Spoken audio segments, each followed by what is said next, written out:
Bukod sa mahal na krudo, kalbaryo rin ng mga magsasaka ang taas presyo sa abono at mga gamit sa pagtatanim. Ang ilang magsasaka sa Oriental Mindoro ay nag-aalangan pang magtanim dahil sa hirap sa patubig ngayong tag-init.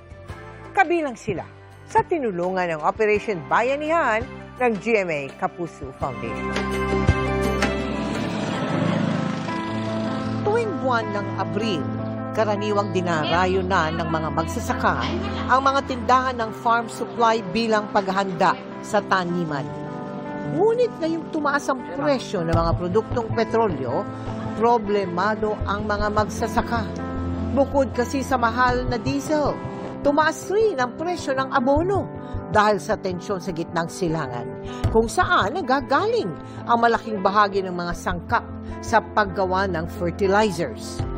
Ang isang bag mula 1,600 piso, ngayon 1,900 na.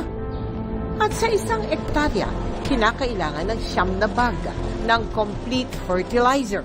Sa transportation cost, pagsakay pa lang ng barko may additional, so lahat dyan ay idinadagdag sa presyo ng abono. Magbawas ng kanilang sasakahin kasi yun ang isang napaka-epekto na nangyayari sa panahon ng mga farmer.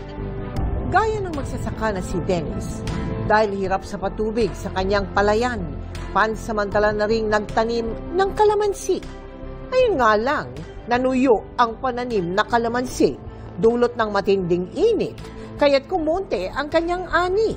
Ang mga bilihin, sobrang mamahal na. Hindi lang po magsasaka, siguro pati po yung mga ibang sektor din ng mga asosasyon.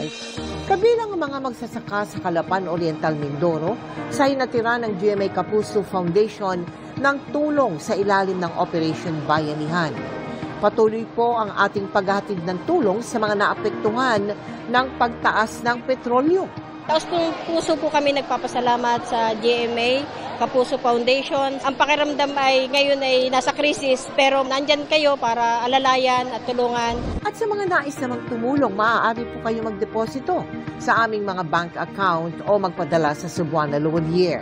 Pwede ring online via GCash, Shopee, Lazada, Globe Rewards, Metrobank Credit Cards at Palawan Pay.